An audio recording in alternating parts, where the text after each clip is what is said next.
You've always been the needy one, my sister said, refilling her wine glass without looking at me. Honestly? The family would breathe easier without you dragging everyone down. My mother laughed. Soft, easy, like my sister had just said something clever at a dinner party instead of something that should have ended a relationship. My name is Ivy Reese. I'm 31 years old, and I have spent the last decade being the person my family called when everything fell apart, and the person they forgot about the moment it didn't. We were at my parents' house in Naperville for my nephew's birthday, the kind of Saturday afternoon that's supposed to feel warm. Balloons in the backyard, cake on the counter, kids chasing each other through the sprinklers. My sister had pulled me into the kitchen while the others were outside, and I'd thought maybe she wanted help with something. That was always my first assumption, that someone needed something from me. She did, just not the kind of help I expected. I'm not being mean, she added, pressing her lips together in that practiced way she had. I'm being honest. You make everything harder. You always have. My mother nodded from the breakfast nook, hands wrapped around her mug. She doesn't mean it badly, sweetheart. You know how you can be. I did know, I knew exactly how I could be. I could be the one who co-signed my sister's lease when her credit was too wrecked to qualify on her own. I could be the one who drove 3 hours each way to help my parents move after my dad's knee surgery, because my sister had too much going on. I could be the one who picked up the tab at family dinners when things got awkward, who answered the 11 p.m. calls, who said yes before anyone even finished asking. I set my glass down on the counter carefully. Okay, I said. My sister frowned. Okay, what? Okay, I said again. Let's find out. I walked back outside. I smiled at my nephew. I ate a piece of cake. I drove home with both hands steady on the wheel, and something inside me that had been loud for years, suddenly, completely quiet. They didn't know what I'd already set in motion. I should explain how we got here. Because it didn't start with that kitchen. It started much earlier, with a version of me who still believed that being useful was the same thing as being loved. Growing up, my sister was the one people noticed. Not because she was unkind, exactly, but because she took up space in a way that I admired and slowly learned to resent. She was funny and loud and always just on the edge of a crisis that required everyone's attention. My parents orbited her like she was the sun. I was something else. A moon, maybe. Present, reliable, easier to overlook. I got good grades because it was the one thing I could control. I got a scholarship to University of Illinois, paid my own way through with part-time work, graduated with a degree in accounting and a job offer in hand before I'd even walked across the stage. My parents came to graduation. My mother cried. My father said he was proud. My sister didn't come because she had a concert she'd already bought tickets for. I told them it was fine. That was the pattern. I told them it was fine, and then it became fine, and then it became expected. When my sister's car got repossessed 3 years after I graduated, it was me she called. Not to borrow money, not yet, but to figure out what to do, how to talk to the creditors, what her options were. I spent a Saturday on the phone with her walking through everything. I drew up a budget for her. I explained how to negotiate a payment plan. 2 weeks later, she called again. She needed $400 to cover the gap before her next paycheck. Just this once, she said. I'll pay you back. She didn't. 18 months later, her apartment lease. Her landlord wanted a co-signer because her income was inconsistent. My mother called me, not my sister. You know she needs stability right now, she said. You're in a good place, you could help. I signed. I don't know why I'm surprised that I signed. I'd been training for it my whole life. What followed was 4 years of quietly absorbing the consequences of other people's choices. My sister lost her job and couldn't make rent for 2 months. I covered it because my name was on the lease, and I didn't want my credit destroyed. My father had a medical scare, and my parents were short on the deductible. I wired $2,300 without being asked, because I knew they were stressed and I didn't want them to worry. My sister's car needed a transmission and she was between jobs again, and I said yes even though I was 3 months away from having enough saved for a down payment on a condo. I pushed the condo back another 18 months. I told myself this was what families did. I told myself that I was lucky to be in a position to help. I told myself a lot of things while my savings moved in one direction and my sense of self moved in another. Nobody said thank you. That's not quite right, they said it, sometimes, in passing, the way you thanked someone for holding a door. But nobody meant it the way I needed them to. Nobody noticed the overtime I worked to refill what I'd given. Nobody asked how I was doing with anything other than the expectation that I was fine, because I was always fine, because I was Ivy, and Ivy handled things. The turning point wasn't the kitchen.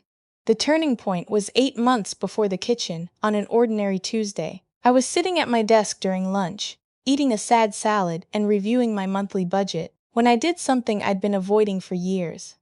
I added it up. Everything. Every transfer, every covered expense, every loan that never came back. I had a spreadsheet. I'm an accountant. I have spreadsheets for everything. But I'd never let myself total the column all at once. The number was $34,800, not including the co-signed lease. Not including the 2 months of rent I'd covered to protect my own credit. Not including the time I took unpaid leave to help my parents during my dad's surgery because someone had to. I sat there for a long time with my fork halfway to my mouth. Then I called my attorney. I'd never actually needed an attorney for anything personal before, but I knew one. A woman named Claire Ashby who I'd worked with on a client's estate matter a few years back. I explained the co-signed lease situation. I explained what I'd been doing. I asked what my options were. She was direct and thorough, and she did not make me feel stupid for waiting this long, which I appreciated more than I can say. She explained that removing yourself from a co-signed lease required the landlord's cooperation, and landlords rarely cooperate when everything is current. However, my sister's lease was up for renewal in 4 months. If I notified the landlord in writing that I would not be renewing as co-signer, and if my sister couldn't qualify on her own, which she likely couldn't, the landlord would need to find a solution that didn't involve me. 4 months. I could work with 4 months. I also sat down with my banker, a quiet, methodical man at my credit union who had watched me save and save again for almost a decade. I went through everything with him. Accounts I was linked to, transfers I had set up, recurring payments attached to my routing number that I'd almost forgotten about because I'd set them up so long ago, I'd stopped thinking of them as mine. Almost forgotten. Not quite. There were 2 automatic transfers I'd set up years ago that I had fully intended to cancel and kept not canceling because the right moment never seemed to come, or because canceling felt like a statement I wasn't ready to make. My banker helped me put a stop date on both. Not immediate. Timed. Scheduled to end on the same date as the lease cosign expiration. Everything was going to stop at once. Politely, legally, irreversibly. I told no one. I went back to work. I answered family texts. I showed up to dinners and asked about my nephew's soccer games and smiled when my sister made jokes at my expense, which she did often and which everyone always seemed to find charming. I held all of it inside me like a smooth stone, and I let the countdown run. The kitchen was the last week of the timeline. When I walked back out to the birthday party that Saturday and ate cake and smiled at my nephew, I was 22 days out from the end of everything I'd been quietly carrying. My sister didn't know that. My mother didn't know that. They thought I'd said okay the way I always said okay, as a signal that I was absorbing the blow and moving on. They were half right. I was moving on. The call started on a Wednesday. Not from my sister, from my mother. She'd received a letter from my sister's landlord saying that the current cosigner had declined to renew, and my sister would need to requalify independently or vacate at the end of the lease term. My mother's voice had that particular quality it got when she was trying to sound reasonable but was actually frightened. "There must be some misunderstanding," she said. "There isn't," I said. I gave the required notice. Everything was done properly, but where will she go? "I don't know," I said. "That's not something I have control over." A silence then. "Ivy, this isn't like you." I thought about what to say to that. I thought about the $800. I thought about the condo I didn't buy. The vacation I canceled 3 years running. The Saturday nights I spent on the phone, untangling my sister's messes instead of having a life of my own. "Maybe you didn't know me as well as you thought," I said. "I love you. I'll talk to you soon." I hung up. The automatic transfer stopped the following Monday. I know this because by Tuesday afternoon my sister had called 6 times without leaving a voicemail, which was somehow more unsettling than if she'd screamed. When I finally picked up on the 7th call, her voice was tight and controlled in a way I recognized. It was the voice she used when she needed something and was trying not to show how much. "Something's wrong with my account," she said. "The transfers ended," I said. "I gave 60 days notice to the bank. Everything was done the right way." "You can't just stop." "I can," I said. "I did. I have bills, Ivy. The electric, I've been counting on that." There it was, counting on that, not grateful for it, not even aware of it as something I was actively choosing to give, just a resource, a utility, something you count on like a water heater or a thermostat. I know, I said. I've been covering bills that aren't mine for a long time. I'm not doing it anymore. She tried a few different angles, the sisterhood angle, the I would do this for you angle, which we both knew wasn't true. The you're going to regret this angle that I suspect she thought would land harder than it did. I don't think I will, I said. Take care of yourself. My mother called back that night, and this conversation was harder because she wasn't angry, she was sad. And my mother's sadness has always been more effective than anyone's anger. She told me she didn't understand what had happened to me.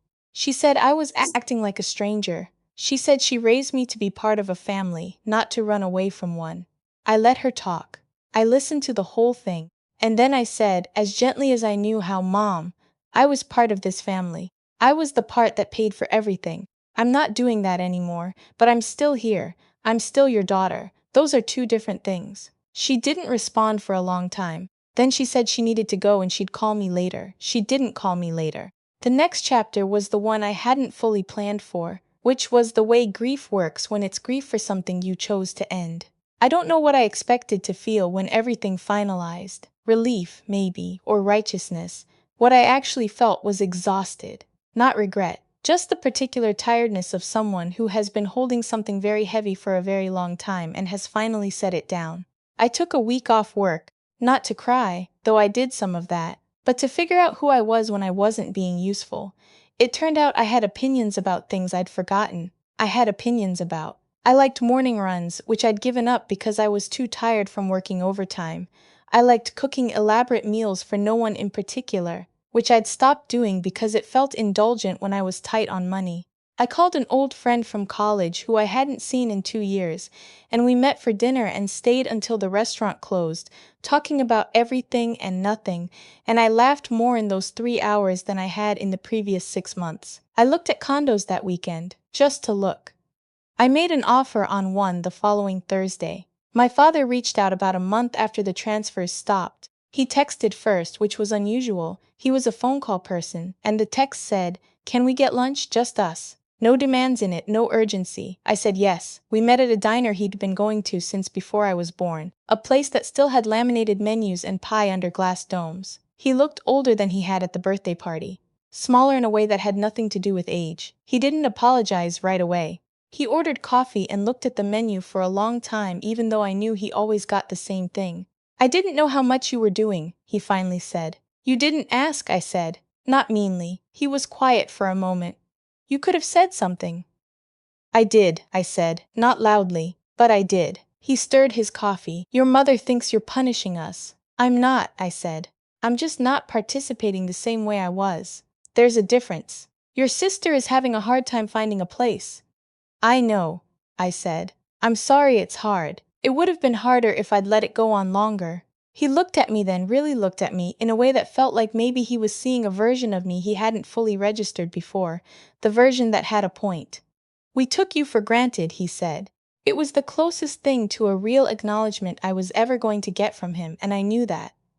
I also knew it wasn't remorse so much as recognition. He wasn't saying he was sorry exactly. He was saying he now understood what had been true all along, but it was something. My sister walked in late. I hadn't known she was coming, and I sat up straighter without meaning to, that old reflex of bracing myself. She looked tired. She'd always carried her stress in her face, and right now her face looked like she'd been carrying a lot. She sat down across from me rather than next to my father, which I registered without comment. "I've been thinking," she said. "Okay," I said, "about how I've treated you." She looked at the table. "I don't have a good excuse. I just want you to know that I know." I looked at her for a moment. My sister, who had spent 35 years being the one everyone looked at, now sitting across from me with her eyes down, choosing her words carefully. "I believe you," I said, and I meant it. It was just that believing her didn't mean things went back to the way they were. "I want a different kind of relationship with you," I continued. "One where I'm not the solution to your problems. I can be your sister. I can't be your safety net." She nodded slowly. "I understand. I'm not sure you do yet," I said. "But I think you might, eventually." We ate lunch. It wasn't warm exactly, but it was honest, which was more than we'd had in years. I paid for my own meal and left before dessert. The sky outside was that flat, clean blue that only happens in October, and I walked to my car thinking about the condo closing date, which was 3 weeks away. I closed on the condo on a Friday morning, signed everything at the title company's office with my own pen, and walked out holding a set of keys that opened a door that had only my name on it. Nobody else's. No cosigners, no shared account, no one who could call me at 11 p.m. and turn my home into their emergency. That evening I opened every window in the new place and let the fall air move through it. I ordered Thai food and sat on the floor of my empty living room because the furniture wasn't coming until Saturday, and I ate pad see ew directly from the container, and I thought about what my mother had said, that the family would breathe easier without me dragging everyone down. The thing about that sentence was that it revealed the whole game. If I was dragging them down, I was connected to them. Connected meant necessary. And if I was necessary, then removing me should have made things harder, not easier. What they'd actually meant was that I made them uncomfortable, that my presence, my accountability, my memory of what I'd given, my occasional moments of needing something in return, disrupted the version of things they preferred, the version where I was always full, always fine, always capable of giving more. That version of me had retired.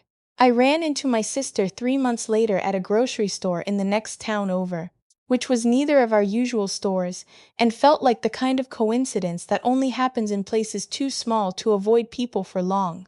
She was with a friend I didn't recognize. She looked better than she had at the diner, less like she was carrying something, more like she'd figured out how to set it down herself. She saw me, and there was a moment, a brief, real moment, where something passed between us. Not warmth exactly, but recognition. The look of two people who know exactly what the other is capable of and have stopped pretending otherwise. "Hey," she said. "Hey," I said. "You look good." "Thank you," I said. "So do you." And that was it. No performance, no bridge building, no invitation I wasn't sure I meant or explanation I didn't owe. Two women in a grocery store who used to be entangled and weren't anymore. I found out later, through my father, that my sister had gotten a roommate and a part-time second job, and was managing on her own for the first time in her adult life.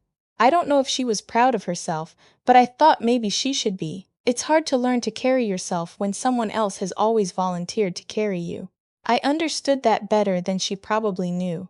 My mother and I are in a place that I'd call careful. She calls more than she used to, which sounds like progress, and is, I think, mostly a product of finding out what it looks like when I don't answer. We have conversations now that don't involve my sister's problems. She asked me about the condo once, just once, briefly, and I described it to her, and she listened and said it sounded nice, and I said it was. I still haven't had her over. Maybe one day. But the invitation will come from me, on my own timeline, not because someone needs something and I happen to have it. The spreadsheet is still on my computer. I keep it not as a grievance but as a record, the same way you keep a scar not to be angry about the cut but to remember that you healed from it. $34,800. Years of overtime. One delayed condo, one canceled vacation that became two, that became three. I don't look at it often, but I do look at it sometimes, usually when I'm tired, usually when some old reflex kicks in and I start to feel responsible for something that isn't mine to fix. And then I remember what I learned when I finally stopped. That the family didn't fall apart. They adjusted. They learned to carry what they'd always been capable of carrying. And what they weren't capable of carrying, they figured out. My sister has a roommate. My parents have each other. And a budget they're finally being honest about. And a daughter who shows up on her own terms rather than because she's been summoned. And I have a condo with my name on the deed, a savings account that goes up every month instead of down, a social life I'd almost completely abandoned, and a Wednesday morning run I don't cancel for anyone. The last time I saw my mother at a family event, a cousin's graduation party in the spring. She watched me across the room for a while before she came over. I was talking to someone I'd just met, laughing at something. When she approached, she had a look on her face I didn't quite have a word for. Not pride, not quite. Something more complicated. "You seem happy," she said. "I am," I said. She waited, I think, for more. For a softening. For me to reach back toward the shape of things as they used to be. I didn't. I gave her a hug, genuine and brief, and I told her I'd call her next week, and I went back to the conversation I'd been having. It was a good conversation. I stayed at the party later than I expected because I was enjoying myself. which sounds like a small thing and isn't. I was never useless. That's the thing they never understood, and I did. Eventually, that useless was just their word for what they'd lose if I stopped being useful. It was never a description of me, it was a description of their need. I left that need in the kitchen, the day my sister poured herself another glass of wine and told me the family would breathe easier without me. I left it there and I didn't go back for it. I don't miss it. Some things you carry until you realize they were never yours to carry, and then you set them down, and you keep walking, and you don't look back because there's nothing behind you anymore except the proof that you could have stopped at any time. I just finally did.